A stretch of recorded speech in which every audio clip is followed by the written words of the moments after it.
My name is John Anderson, and I serve as the Executive Director for Collaboration Project. Our overall vision is to foster collaboration between churches for the good of the community. For Dane supports that mission as a one-weekend opportunity for churches throughout Dane County to unite in service alongside the greater community. In just the second year of this event, we are so encouraged to see the Spirit at work in and through the 15 participating churches and broader community. Here are several stories from For Dane that demonstrate exactly that. I'm Wendy Porterfield, and I'm part of the Joy Gardens Missional Family, a house church on the north side of Madison.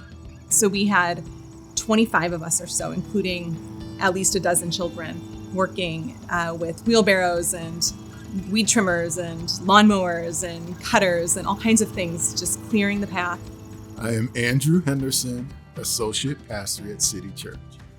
I just feel like right now in Madison, God has moved things in a way for churches to have an openness to work together right now. I think the more that happens and spreads, then more people will come on board with that.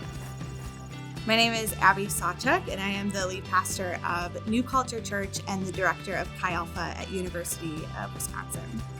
This was our first time as a church participating in For Dane, and we got to serve with another local church at the Bayview Foundation, which is just around the corner from our church and where we meet, and pretty close to the other church as well. And so it was really cool to be literally in our neighborhood serving people that we've started to partner with, but to just get so many more people there to see what is happening.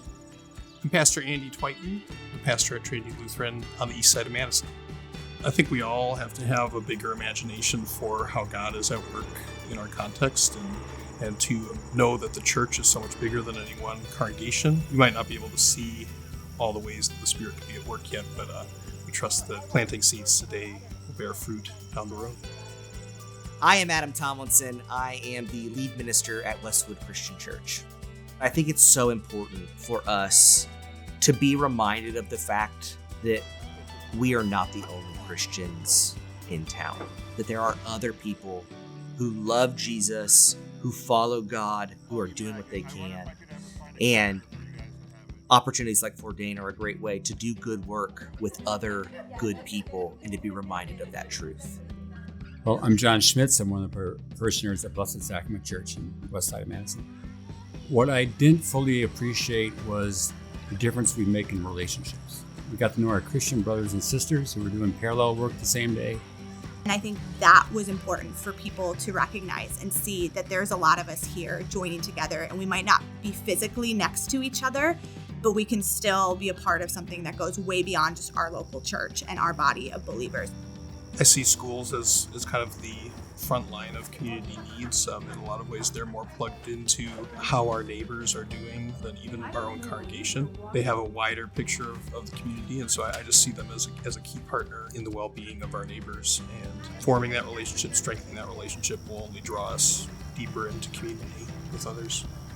I hope that by meeting specific needs for a school, they know that they have a community that's right around the corner, quite literally, that wants to meet their needs when they arise. So my name is Stephanie Avila, and I am the associate pastor at Landis Church. This is why we're doing this, right? We want to be a light. We want to be the hands and feet of Jesus. The fact that schools are welcoming us back, but then there's others who are maybe hearing about it. So it's encouraging to see that there's a momentum picking up. Honestly, this has been a roaring success. What I've come to see is, even though we are different churches, what we share in one in Christ is so much greater than our differences. And to be able to celebrate that is a blessing. And I think our community needs it, because I think we have a stronger light when we acknowledge that we are one, or at least that we respect one another. As I dream about the future of the church in Dane County, it is more collaboration. It is more seeking the common good, both within our church communities, but also in our neighborhoods and in the county and city at large. And for my church, I think it's important for us to remember that God cares about our neighbors, and therefore, when we serve our neighborhood elementary school, we are joining God at work in the community. One dream that I have for the North Side is to continue to see the church connect across all kinds of boundaries. But I'd love to see the connecting and the relationships and the cooperative service that's happening across all kinds of boundaries, political and ideological, theological, and racial boundaries. And so as for Dane has given us an on-ramp, like this project to meet with the school and stuff, now it's for us to figure out how do we then continue a partnership, and then, what does that look like? Madison is a big opportunity for us to be the people of God, and there's opportunity everywhere to do something selfless, something that helps others, that makes this community better.